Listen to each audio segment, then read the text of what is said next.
Welcome back, nerds. Nerds, what's up?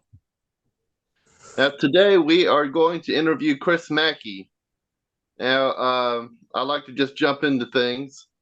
Before we jump into things, is there anything I'm forgetting to do, Richard?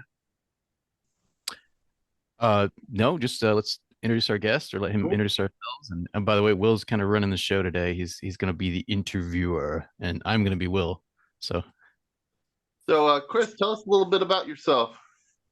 Okay, here we go. I've made 43 projects. Most are on IMDb. I started off being an actor. Well, started off being a monster. Ron Ford, very famous B movie director. mhm. Hollywood Mortuary and Deadly Scavengers, which is about a giant cockroach. So most of his friends are 5'8", 5'7". I am 6'2". There you Okay. They had already ordered the cockroach costume. So I fit it. And so I played a giant cockroach in that. And then one of the nights I played a gray alien because I fit in the costume. That's where I started from. And then I did a lot of like mad scientists. I have like a look Cool. where everybody else is in their 30s, and short. And I'm tall and old. So I got to play a lot of like mad scientists and the scary older creepy guy. My last two films, I just filmed two films in a row, starring again, which I Uh-huh. thought I was out of because I need to show you my trajectory of roles. Mhm. But the last two, I played a child serial killer and a ghost, and one of them's out, the other one's still in post production. But so Okay, cool. yeah, it's kind of, again, the way I look is totally different than most of the local talent. So I started off acting, and then I didn't like what I was getting, so I started writing scripts, Mhm. and then some of those I had to direct myself just because that's the way it happened. Then I discovered producing. Producing's my love. I Mhm. love producing. It scares a lot of people, but out of the 43 films that I've worked on, I own 13. Nice. Cool. So producing There you intellectual properties. Anyway, does that help out at all? Yeah, that helps out quite a bit. Um, Okay. I'm sorry we weren't able to watch any of your films except for that cartoon Yeah. prior to Everybody the loves the interview. cartoon. I Let me tell you about my So three tell us top about it. films then. How about that? Here's my three top Yeah, films that people need to watch. Okay. yeah. Number Go one, ahead. Soldado Lobo. It's about a border guard, okay, that gets bitten by a Texas Ranger. He happens to be a werewolf, and the border guard comes Uh, from, instead of being evil, he becomes a nice border guard and he lets people cross the border.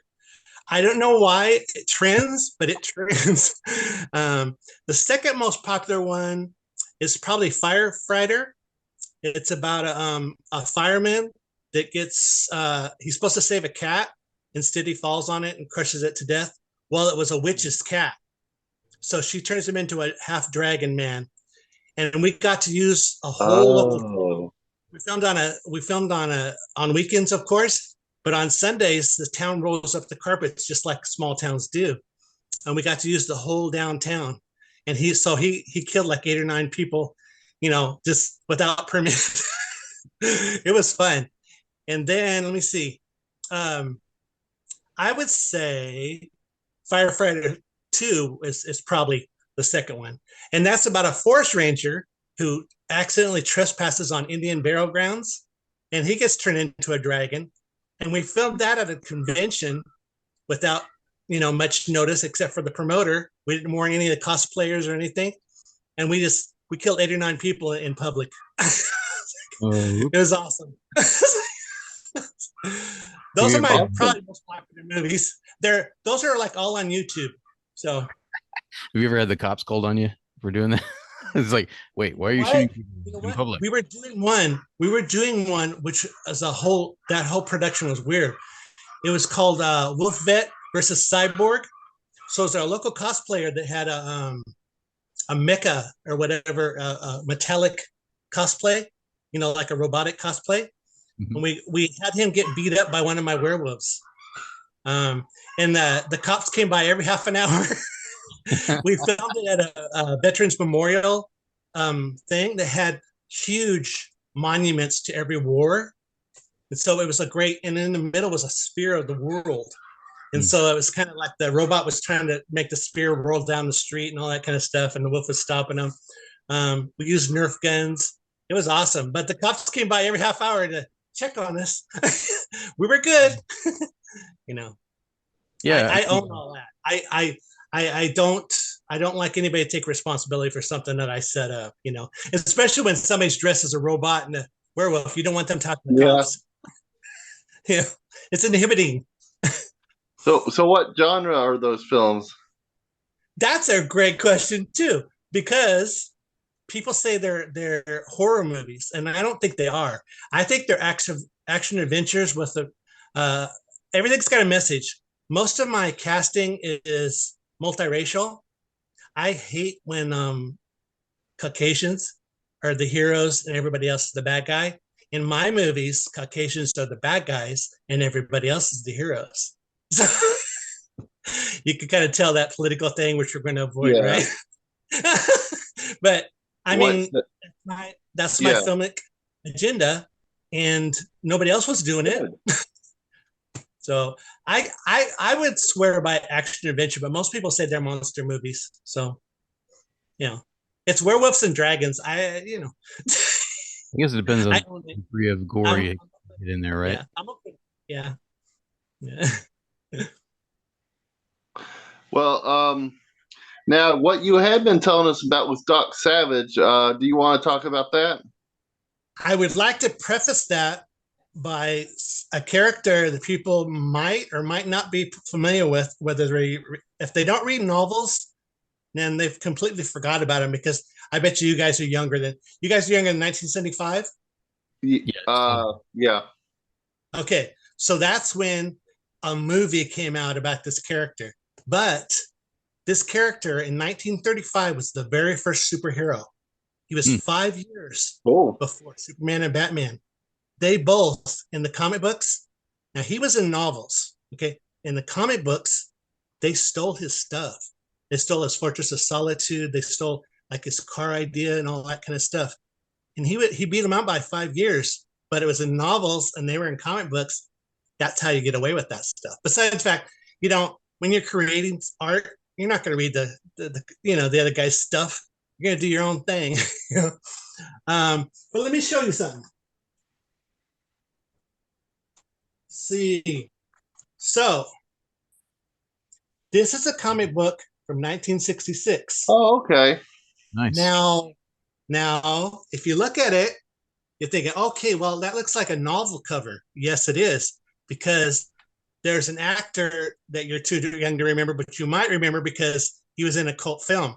There's an actor called Chuck Connors. He played the rifleman, and he was in Tourist Trap. He was in Charles Band's Tourist Trap, which is Demi Moore's, I think, first film. Okay. Sounds familiar. So they were going to do this Gold Key comic book company did adaptions. So they're working on the comic book, right? And then the script was ready and the stars attached to the movie, and then it fell through. It went in what they call turnaround, which is like it's never going to see the light of day. So they already had the comic book ready to go. So what they did is they substituted the novel covers and stuff. It has no ads. A comic book with no ads. You know what? Because it was supposed to have 8x10s and stuff like that from the movie.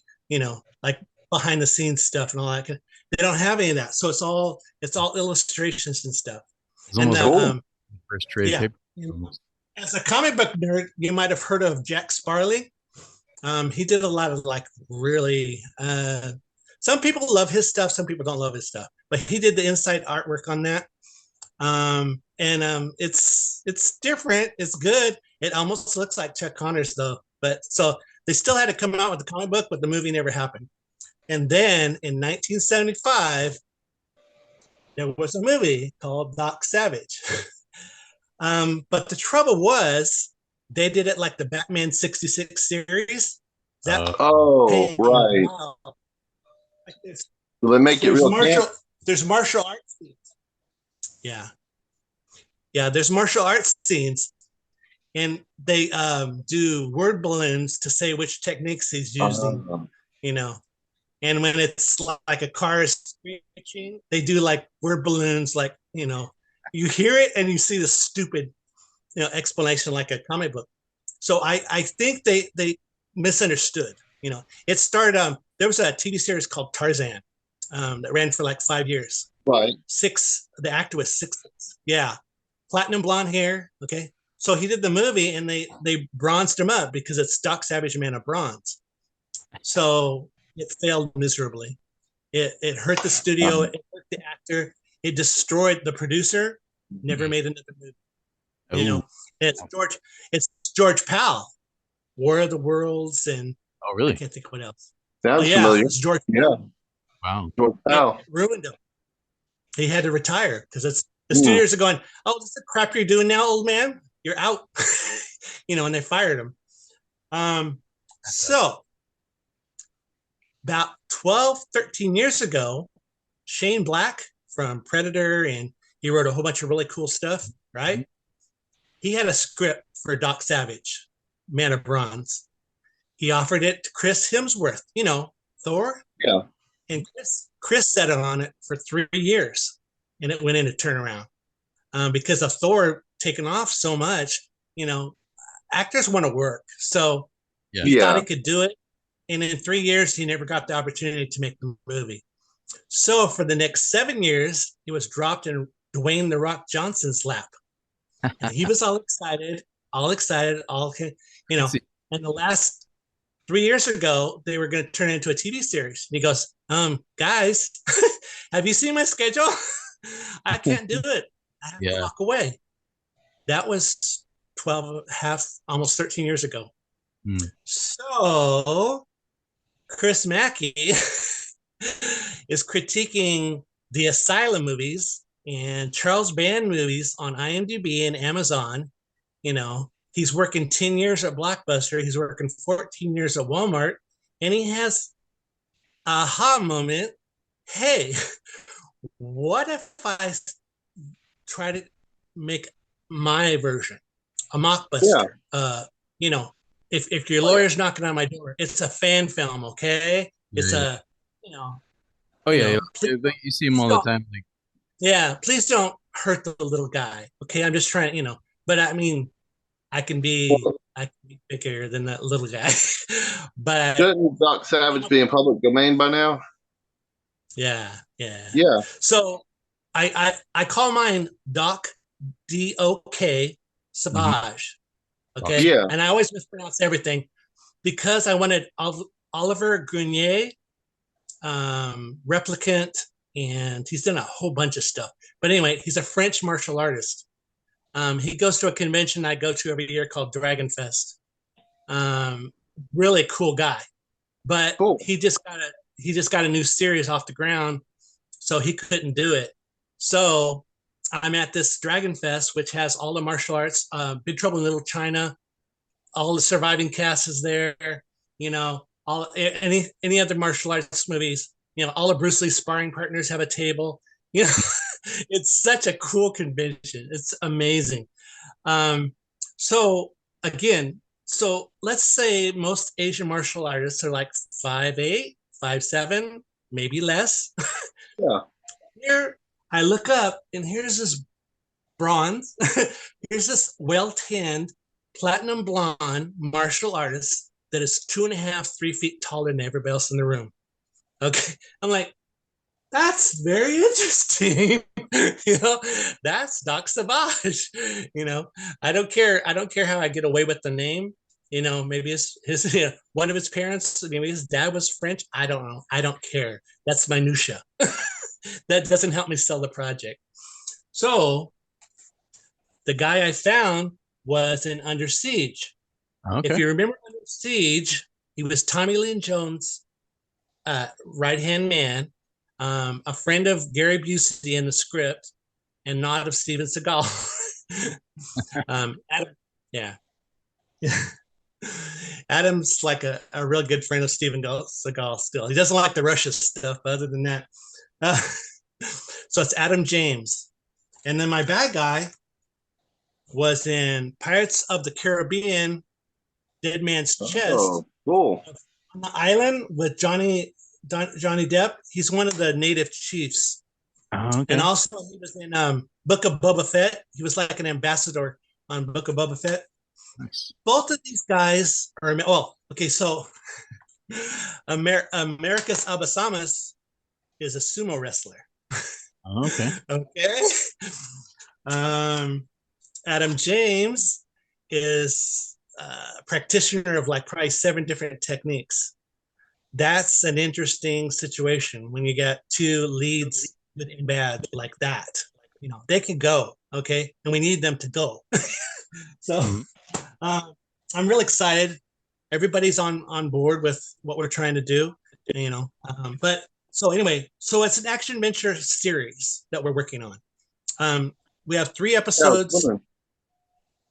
Yeah, I was wondering what genre it was. So it's action adventure. So it is. I would say it's action adventure with some sci-fi. You know. Oh, okay, cool.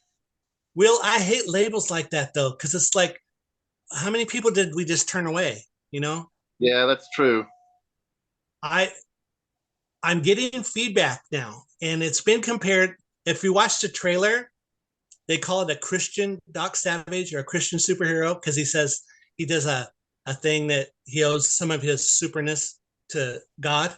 And you know, yeah, I was wondering about that too. See, I thought I might ask about it. Doc Savage is 90 years old. Okay, he's been around for 90 years, and people go, "Oh, the character, right?" 200 and something books. He never gave acknowledgement to any higher above person or thing. Okay, and we do.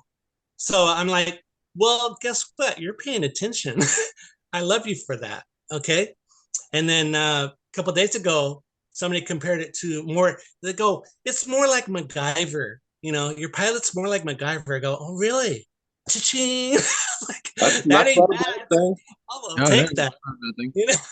No, you're talking about the MacGyver, yes, not the debacle that came out a few years ago. Yeah, I don't watch debacles too much. You know, I've been known to make up a debacle or two, but you know, but anyways, but no, it's the original kind of a because he does stuff. He does stuff, you know. We have a great car. We the Docmobile. I nicknamed it Black Obsidian. It's a 50th anniversary. The 50th anniversary Mustang. Okay, when those rolled off, they were in white and blue. This one was special ordered in black. It's the only one. So the Docmobile gets almost as much feedback online as the actors do. So I'm real happy with casting and all that kind of stuff. You know, it's neat. The budget's not what it could be, but I think we're gonna get there. You know, and I've never said that before. Usually I'm like, you know, watching the pennies and the dimes, but this time around, I think we got something special, you know. Great. We'll see. Yeah. Now, this is in connection with Indiegogo, is that correct, or is connected to that? We're doing Indiegogo. My soul wanted to go like GoFundMe or something like that, you know. Please, you know. But we have great prizes on Indiegogo, and what I've told everybody, and actually, let me tell your listeners this too. If you private message me or the Doc Savage page that you watch this podcast and you donate to Indiegogo, I'll send you more than is on Indiegogo. I have tons of prizes for people. Nice. I've been doing this for years. I got goodies galore, you know.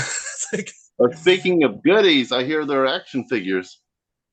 Yes. So there was an action figure before there was a movie. Like, I found some, and what they are is like refurb customs, okay? But some of them are really, really cool. And we've got 4 of them that we're going to offer on Indiegogo. I made 16, But I started off as a cartoonist in high school and stuff like that. Oh, You know, really? Okay. yeah, and then I found friends and stuff like that starving as much as I was.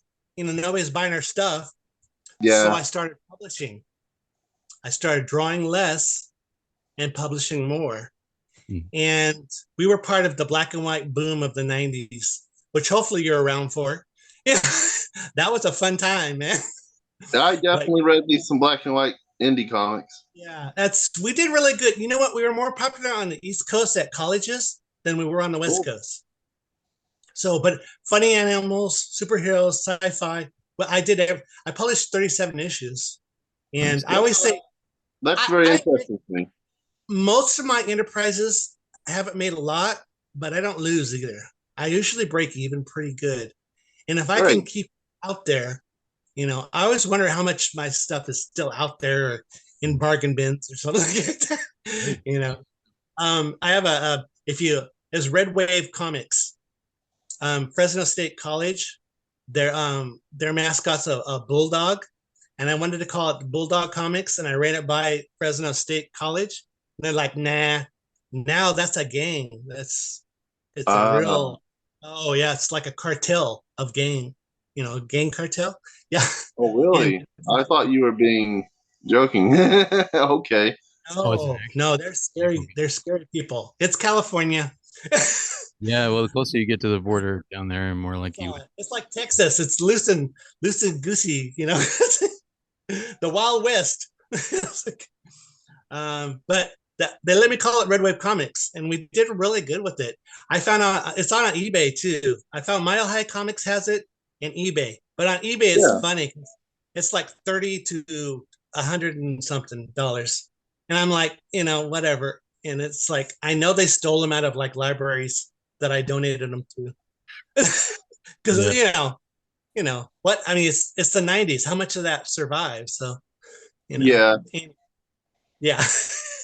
But you got a few that made it out, like what, TMNT, right? Will kind of out of that. Yeah, exactly. And there was good stuff. And most of it was like anthologies, and it was hit and miss. But the covers are really, really good. We had one of the covers had a nipple slip and a nipple slip. What is sponsor. That? So it was drawn with stuff exposed on the female pilot. Oh, okay. And it got distributed. Literally nipple slip. I think that's why it has appeal to it, because that issue still goes okay. Like I said, I think that's the one that's in the hundreds. She's gorgeous. She's like a Asian pilot in on the side of her ship. Her airplane is a Coca-Cola, because Coca-Cola sponsored that issue. Marvel Comics, yeah. Marvel Comics, if you ran ads for Marvel Comics, I owned 2 comic stores too at the time. I kind of left that out. Cool. But they would pay you for whatever your ads were going in free comic books, Marvel comic books. So I always ran an ad for Marvel Comics, and I try to get, somebody else to kick in too, so I didn't have to do too much. But yeah, that issue is kind of a big deal. Yeah. I think I gave away all my copies, but it's like I said, it's on eBay, and it's on Mile High still has a few of them. They have everybody's comic books. Well, that's really interesting. I'm not sure if we should get into that right now, but I'd love to see some of your work sometime if you still had any copies left over. I can get you like, I think I have a couple that I wanted to get it slabbed. The copies that I could find, I want to get them slabbed, and a lot of them have sun stuff on them. Yeah, maybe just send me a photo, really. But yeah, you want to see the nipple slip. Don't have a lot left. Will, you want to see that nipple slip, don't you? No, I want to see the funny animals. I'm sorry, the anime girl in the ship with the Coca-Cola logo. That's what you want to see.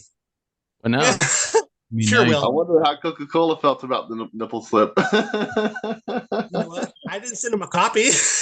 You didn't? Okay. Like, wow, this is kidding. Whenever I reach that far out, I'm gonna be on off the radar after that. I just want, I just want to make my book, or I want to make my movie. You know, I want to stay off that radar. So anyway, Yeah. Well, now is like that me? I still don't see him on. I got it. Yeah. Sorry about that. That sounds like an Oh, old. Is that a corded phone? A landline? Oh, we lost your audio there, Chris. Hmm. can't hear me? There we go. Oh, There, we can hear you now. came back. Okay, sorry about that. I may not have been talking. I think you were, but yeah, we just lost you for like 30 seconds there. We're back. Yeah, it sounds like you're back. All right. I know now in the comics, like I still don't see it on the covers, I don't think, but like you have all kinds of nudity now, like Yeah, yeah, yeah. and It's I don't know. I mean, you're trying to sell something, whatever sells. Like I said, and that was early anime kind of style, so it looked pretty good. Luckily, But yeah, that one was done. A newspaper could print off little, like a 3,000 print run. For yeah, I think I paid like 500 for 3,000 copies. That's a pretty good deal yeah. back in the day. But again, we're talking in the 90s. So, I got kind of by 2000, I was out of everything. So I had to Okay. start all over again.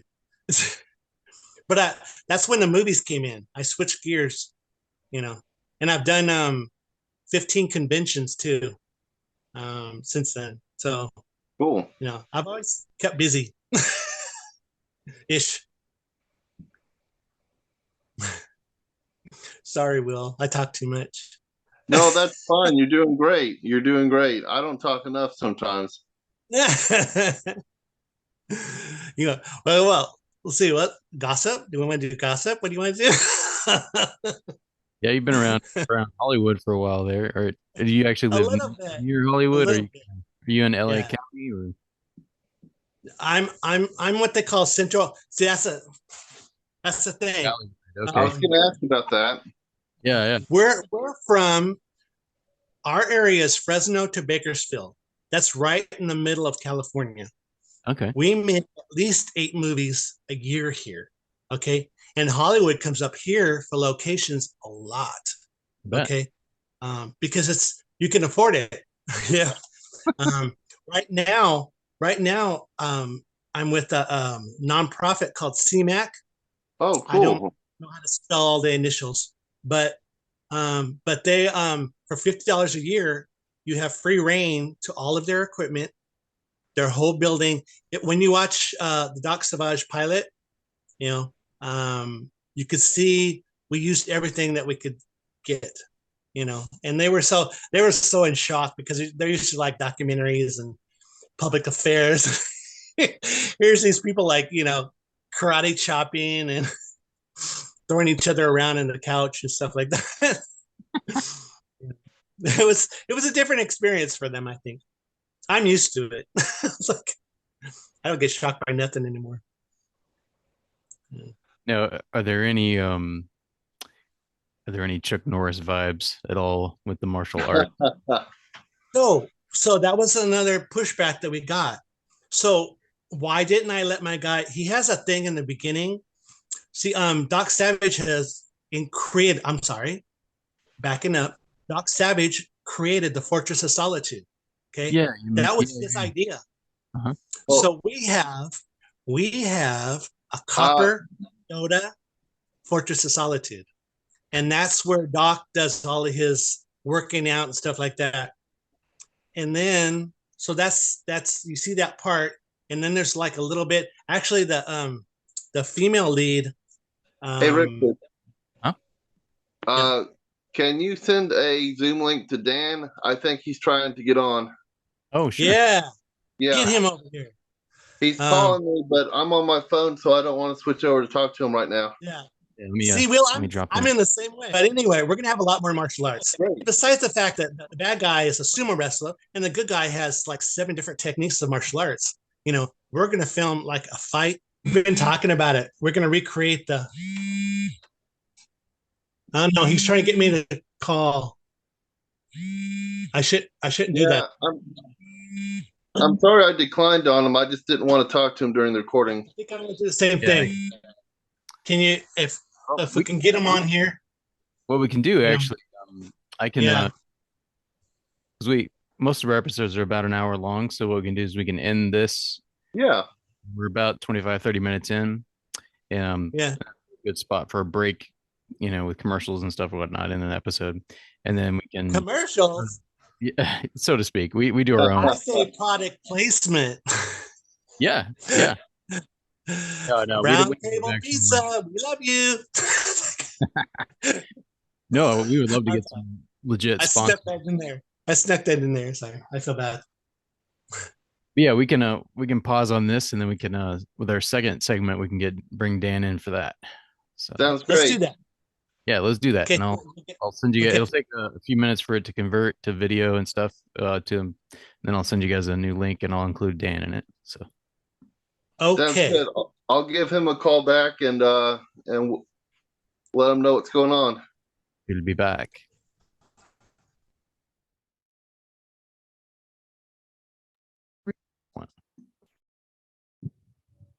Hey Dan, welcome to back to our podcast.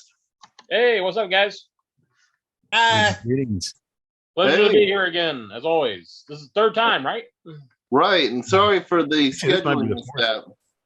All I know is I got off of work and they're like, "You guys want to join the meeting?" I'm like, "What? Okay, sure." I apologize about the lighting. This is not done to be creepy or anything like that. It's just, You shaved too. Actually, Dan does Yeah. want to be creepy. That's I what did. he's going for. I did. Will didn't. Will looks like it. I shaved Will my looks like neck. a little thing. Now Will's beard is Even always me, like, Timmy, don't stick up for him. Will's beard is always very precise. He's got the lines like mine just kind of goes where it Yeah. wants. Yeah. Like normal. Yeah. Okay. Yeah, but, if I did that, I'd only have stubble down here, and it just doesn't look good. Oh yeah. Yeah, let's Anyway, go with that. Sure. Yeah.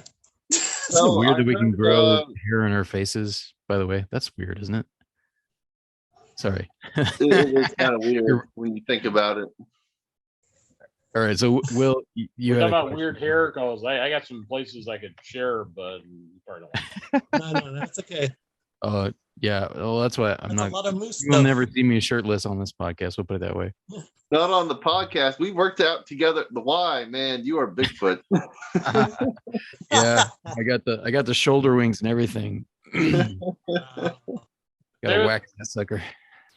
Save it for the charity calendar. I'm already getting prepared for that. So Mm, The it's irreverent. audio. Thank God. I'm gonna be Mr. October. So there you go. So for you So, ladies to look forward to.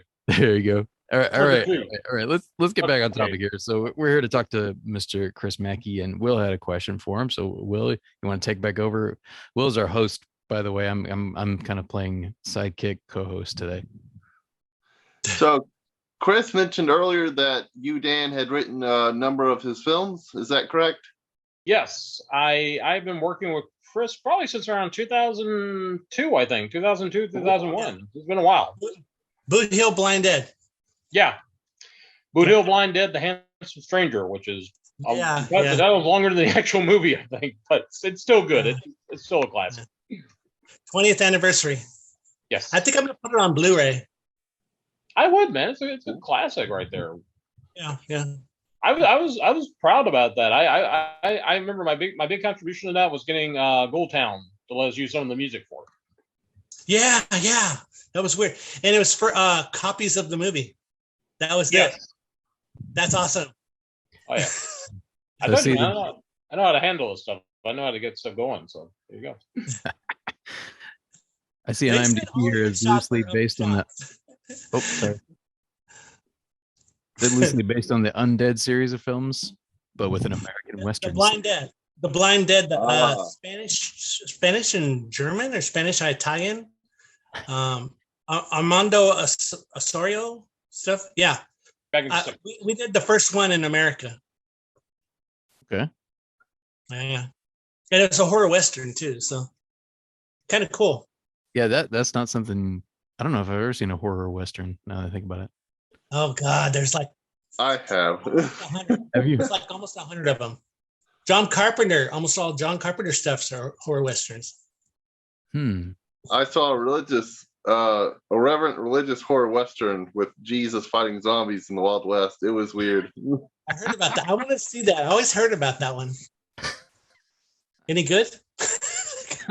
Who wins? It was well made. Who wins? Depends on whether or not you're offended by that sort of thing, I guess. Does the Buddha pop up in that one? No. Yeah. No, I still remember that Japanese anime. Sorry, what were you saying, Chris? He's in Doc Savage, Buddha. Oh, is he? Oh yeah. The Buddha? Which Buddha? The skinny Buddha or fat Buddha? The sumo Buddha. Sumo Buddha. Okay. Okay. Are you back, Dan? Yeah, is that better, guys? Or Oh yeah, I think so. That's much better. Yeah. okay, sorry about that. You're talking about horror westerns. Was it Curse of the Undead? It's the one about the vampire gunslinger. That's a good one. Yeah, Cool. It's not embarrassing, and the leads have gone on to do a lot better stuff too. But they're kind of proud of that, so it's nice. Yeah. Yeah, I just remembered we didn't talk about that cartoon earlier. Did you want to say a few words about how that got made and Yeah. anything interesting to say about that? Well, Dan and I co-wrote it. Yeah. Oh, cool. And what the thing was, there's a lot of different things to it. It involved one of my dragons and it involved one of my werewolves. Okay. And it's basically, it's a friend of, I have a friend in town that he builds the heads for Migos, the action figures. Yeah. And his daughter was at Cal Arts, which is like a big, college for taking, Lucas went there, Spielberg went there. It's cool. It's a jumping off point. And she needed a master project. And I needed a cartoon because cartoons are cool. So she did it she got an A, and we have an amazing cartoon. There's vampires, werewolves, dragons. Oh, in the White House. So, yeah, the president and the vice president are both vampires. Huh, Dan? Did you see that, Richard? Are we getting political, or you mean the cartoon? I'm sorry. Okay. I'm sorry. This Cyborg versus Wolf Vet, is that it? No. That's, no, I'm just looking through your IMDb. I was trying to figure out what. So, what's the name of the Wolf and a Dragon go to Washington? Yeah. Is that named after that old movie about Mr. Smith? Yeah. Yeah, it goes to Washington. Yeah. Oh yeah. That's a good movie. That's a coincidence. I think you killed my idea. I wanted it to originally be titled "Mr. Cheney Goes to Washington." Yeah, no. I kill a lot of your ideas. You're a weirdo. You killed Fang and the Furious, which was one of my best titles. I mean, Fang and the Furious was awesome. That one's not bad. That one wasn't bad. It didn't suck, but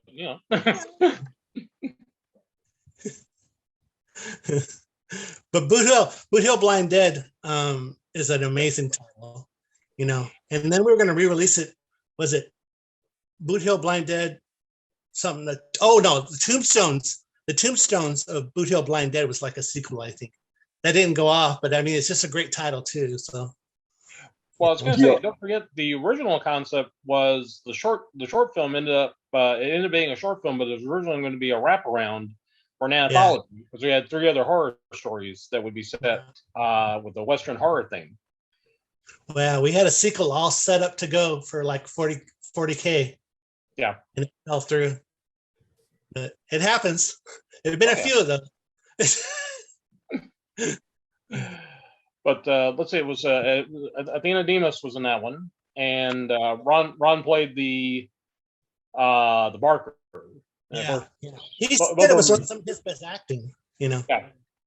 Yeah, and then she, like I said, he's still doing stuff, and then she's like a big deal because she does like fans only stuff and something else. I mean, she's still like a big deal. You know, Yeah. it's Oh, weird. I see that she was Very in like, underground. a sing-along Very blog. Is that underground. right? Yeah. Yeah. Nice. Your lighting keeps on getting better and better, and I keep on seeing less of that hair. I'm That trying. moose is bothering me. I just got to shave, man. I'm sorry. Yeah. I got my haircut and everything. Oh, So there you go. I can tell. Yeah. Yeah.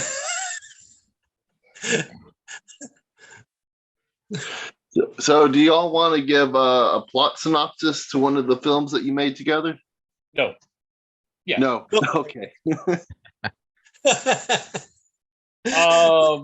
Well, Boot Hill Blind Dead. The like I said, originally the idea was going to be a anthology of horror western tales, and the wraparound story was it was called The Handsome Stranger. It was about a young woman that goes to a western fair and goes to the sideshow where there's the mummified corpse of a serial killer that had the nickname The Handsome Stranger because he would ride up on these lonely ranches where the men had gone off on cattle drives or way on business and basically worm his way into working as a ranch hand and then would end up killing the women that were in the on these homes.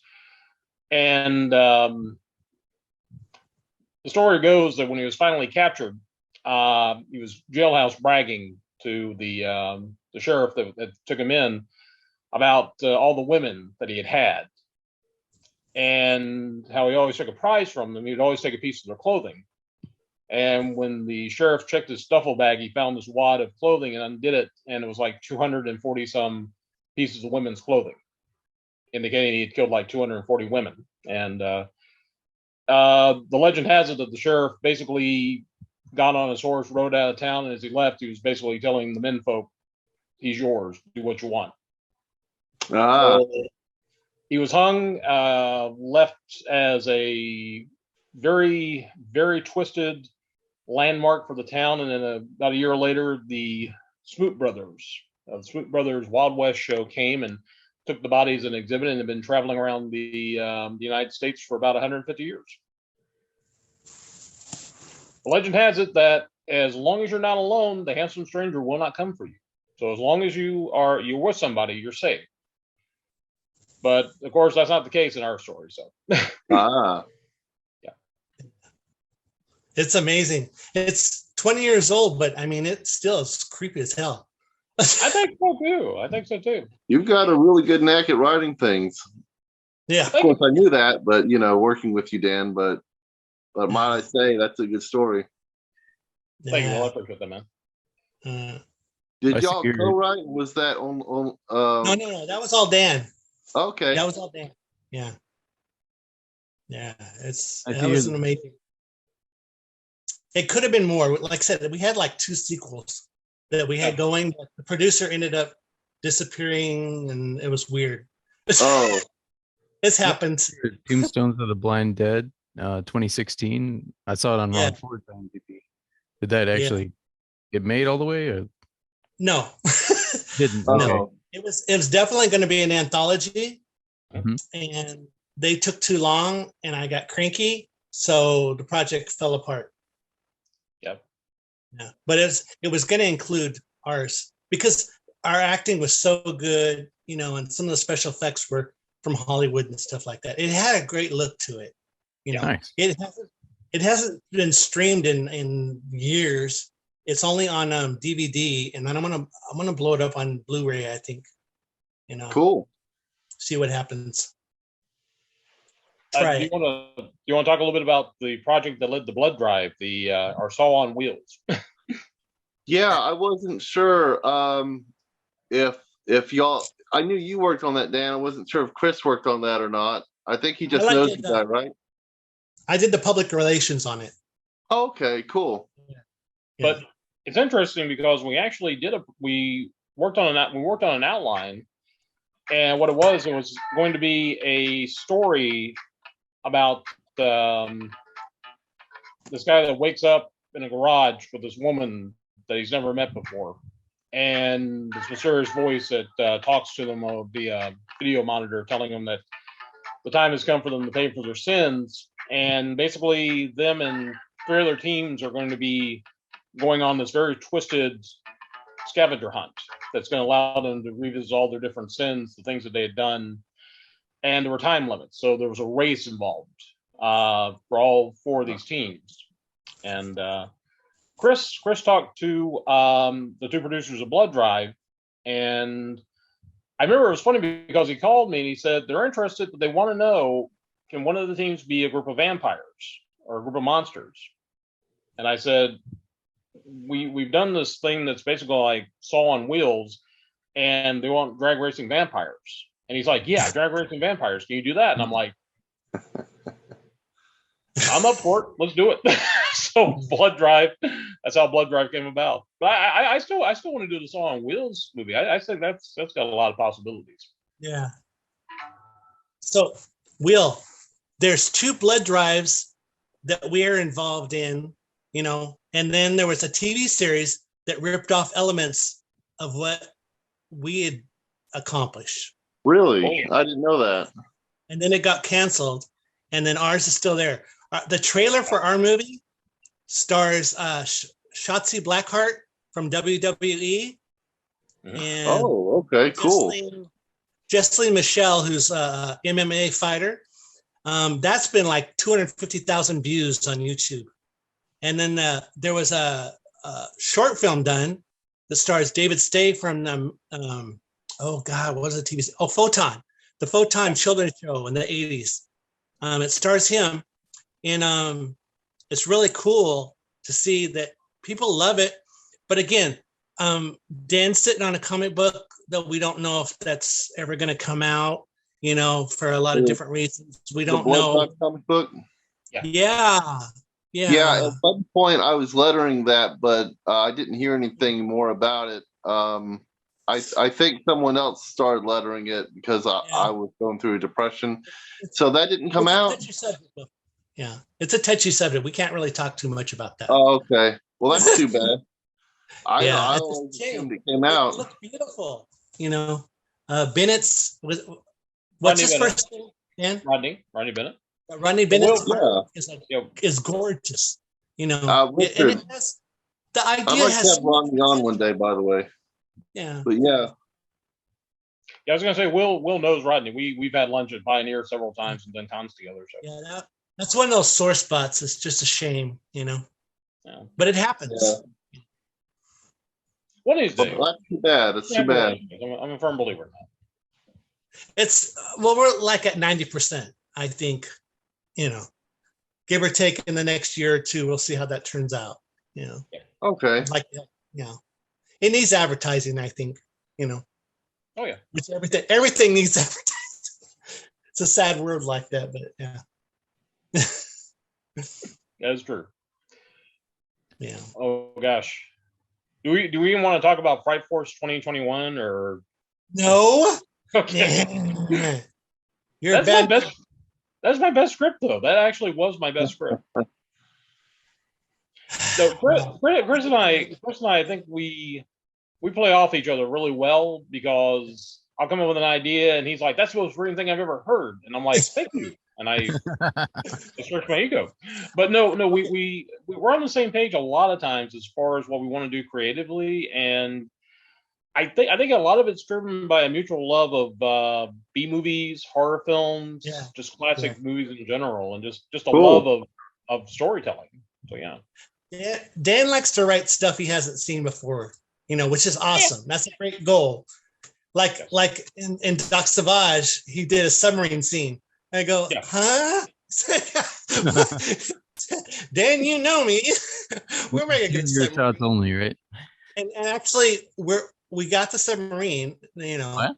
I had to put the kibosh on all the teenage girls he writes in scripts, but that's a whole nother subject. Same, huh? Write what you like. That's all I know. Oh no! I know what Doc survives. The only thing I was upset about was we had a great opening where we introduced our driver, Doc's driver, and he sees himself as being like this ladies' man, and he's got no game whatsoever. He's got no game. So he's And basically he me. tried to pick up a couple of hitchhikers, and Chris got back to me saying, "We can't do the hitchhikers. We can't cast them." And I'm like, "Okay, we can't do this thing with a car." And I'm like, "What can we do?" Yeah, that's usually our biggest conversation. What can we do? And now you got to admit, I did come up with a good solution for the submarine. I did come up with a good solution with the submarine if we couldn't do it. We have one. We have some really good stuff. Yeah, I think we're good to go on that one. Luckily. So I said what we do is we have a conference room with like a lot of heavy machinery in the background, the sound effects, and just have a comment made about stabilized submarine. We're heading out to open water. So yeah, basically, if you can't show it, mention it, and then go from there. Yeah. I'm being taped. I'm just gonna answer. Next question. So I'm curious what Chris, like what is the, I guess, is it up near Fresno, kind of the B movie culture, if you will, there in Hollywood? Like what's that like in your experience, like over the last 20 years? You know what? It's weird because they're doing like about 4 or 5 westerns. They'll do a drama, they'll do a rom-com, and then there's me. You know, they actually there's a couple horror films too. I mean, real visceral Saw type. I mean, one of the directors is really good at like just making it spurt all over the place. You know, he likes to like sledgehammer heads and all that. You know, he's really into that. But there's a lot. The westerns kind of like trip me out because we have a lot of like ghost town looking places. A lot of ranches have, you know, there's a new one coming up, and he used to be a sideshow barker, and he has a whole bunch of sideshow stuff. In fact, he worked with Fredo and Ray like 3 times. He did Super Shark and sideshow, and this is all at this guy's ranch. He has all that stuff not being used for anything. That's one of my saddest things. It's like, we have all these tools. Let's do something. I don't know how to push the buttons, but I bet you I could find somebody to push buttons. You know, I can write the script, and I can write the script. We can make it happen, dude. It's really, you know, like I said, with westerns, it'd have to be a horror western. You know, I wouldn't want to do what they're doing. They're doing a lot of like revenge type stuff, or you know, rom-com westerns. Like, ew. But there's a lot. They're making minimum. They're making 7, 8 films a year here. You know, and like I said, in Hollywood comes up 3 or 4 times a year. You know, it's just cheaper and it's prettier and it's not overused. You know, so yeah, it's active. Well, plus too, I think westerns do really well. Like on Tubi, Tubi's got a ton of western films, and I think people I think there's still a love for westerns out there. So yeah, which is nice. That's good. I'm a big western fan. You know, I want. But can we do a remake of the Three Stooges and Adam West film, The Outlaws Is Coming? That would be great. A comedy western would be awesome. I would love to do that, and you know, and it's easy to cast like that too. You know, I would love to do that. But let's do it. I don't know how that goes. Great. See, that's again, western comedies. Is that a thing? You know, I don't know. We'll make it a thing. Oh, let's see. There's a couple from the 80s. It'll be a thing. Burning Saddles. It'll be a thing. So you guys are like Blazing 3 years. Blazing Saddles. I forget. Yeah, that's right. Blazing Saddles. Yeah, and then there was another one. Another one. Three Stooges. Don't even get me started with you guys. I have to explain everything. Stop it. The Three Amigos. Yes, yes. Okay. I love that film. There's I'm not blaming Will's beard for it. Rustler's Rhapsody, which was 80s. Yeah. There's definitely Fallen, Million Ways to Die in the West, which was actually really funny. So yeah. I think I saw Ridiculous 7 or something like that. Ridiculous 8, I forget. Yeah. It was a comedy version of Adam Sandler, yeah. Yeah. Oh, yeah, that's true. That was a recent. Yeah. You have like like a 7 film deal with Netflix or something. Yes. Like that. And he's like I guess he's coming up on number 7 here soon. I think, right? Wow. Jennifer Aniston got another one coming out or something. Wow. I think. Yeah, I do remember. I think that was that the first one he did? I think with Netflix, that Western. Trying to remember. That was the second one, I think. That Second was the second one.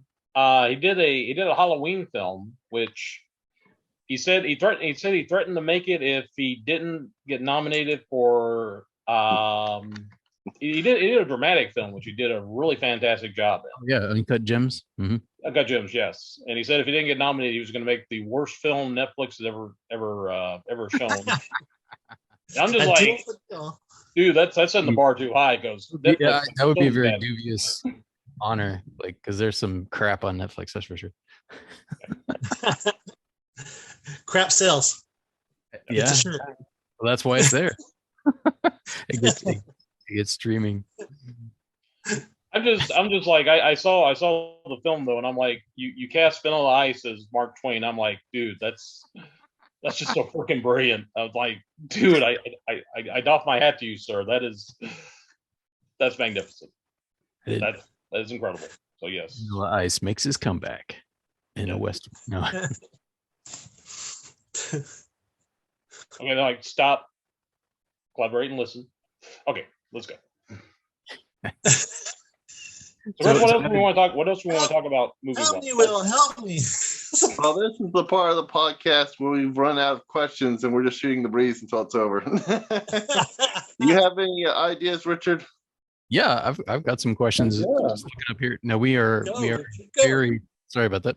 We are a very Batman friendly podcast. In fact, that's some of the very first episodes. In fact, the first episode that Will and I did together. Oh, sweet. He's got a Batman shirt. Was about Batman. And I see here that you have played Dr. Hugo Strange 4 times as an actor, Chris. 4 times, and 2 of those were in what do you call it? Web series. So there's like more appearances like that.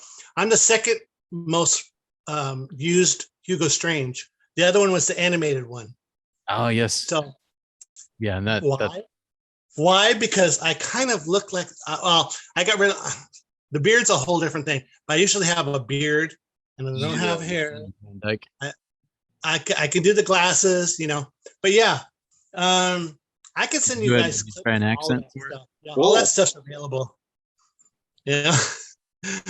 But again, okay, so Batman was 5'8", and the Joker was like 5'7", 5'6". But the Joker was the director and the writer. So, but I mean, it was good. That was kind of like the last time I quit acting was because I did a stunt, and it took 3 of them to pick me back up. Little people. Was that on the Asylum season 2? Yes. Nice. Yes. It's pretty good. There's a lot of views. One of the episodes is like, again, hundreds of thousands of views because it has like the Riddler in it, Joker's in it, Hugo Strange is in it. Characters I don't even, a guy with some bandages on his face. Couldn't figure that one out. Anyway, a lot of it was based off the comic books. Oh, Hush? Yeah, Hush. Yeah, Hush. Hush Yeah, him. awesome. Yeah, he has some rough scenes that it looks really painful. I don't do painful. No. Yes. What else? Batman. Well, that was definitely one that caught my attention, obviously, because I love Batman. Will does too. Like, and we grew up on TAS, the animated series. But there's a feature version. They made a 90-minute movie based on the 2 seasons, and I have that.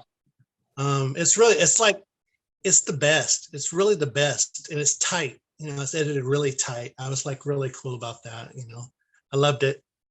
Now, what about? I just the title caught my eye. Die Pig Die. Die Pig Die. Oh, that's amazing film. I played a mad scientist who creates like a Bride of Frankenstein. Okay. And okay, so this director only does black and white. Now he does stop motion, and he does all kinds of like forced perspective and all that. He's a genius. So, amazing movie, very feminist, comfortable. It's very pro-feminist. It's amazing. His ex-wife plays the Bride of Frankenstein. So he's working on a Flash Gordon, Buck Rogers thing for the last 8 years. And I played 2 Centurions. Why? Because Centurions would be big and everything, and everybody else is 5'6", 5'7", Anyway, but so he's got this epic. I mean, it's epic, like Buck Rogers thing. Cool. It looks gorgeous, but it's just, I have a real touchy subject about people not finishing their stuff. And again, so one of the roles I played in that was 7 years ago. No, it was 8 years ago. And the other one was 7 years ago. And he's still in post-production. Oh. He had to recast it like twice. Oh, that's but not me, not the old tall guy. Nobody else looks like me. It's like, yeah. Played a gray alien, as you mentioned, a monster, Yeah. a teacher. So that's Alien Conspiracy, Part 1 and Part 2. Part 1 was filmed one night in a trailer park during the filming of Deadly Scavengers, where for 4 days in the hills of Ventura, I played a giant cockroach.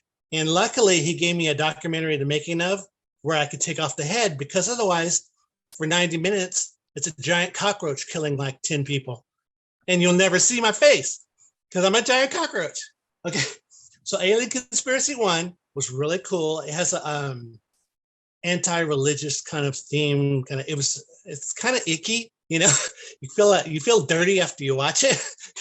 I'm the alien is like I do a what do you call it? That mother, I was gonna say Mother Teresa, but the Catholic, thing. I do like a Catholic pose before I kill him. So it looks like I'm off the cross. Yeah.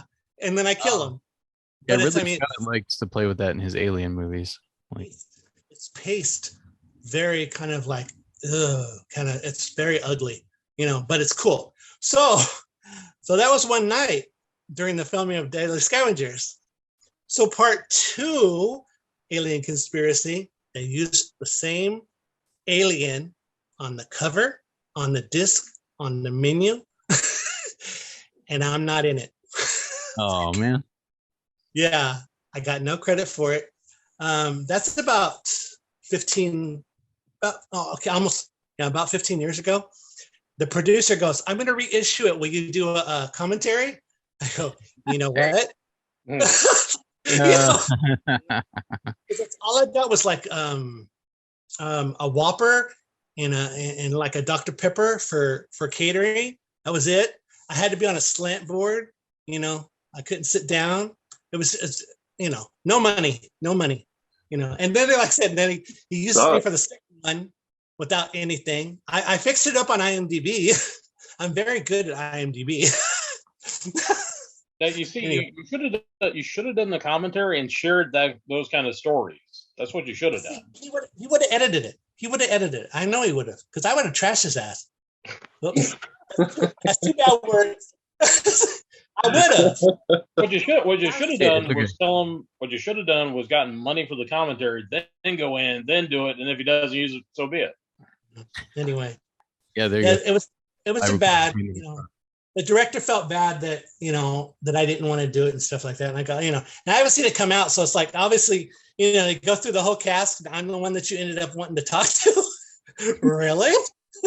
The cockroach. You haven't seen me in like 15, 20 years, buddy. I got kind of mean lately. Well, guys, I'd love to see that.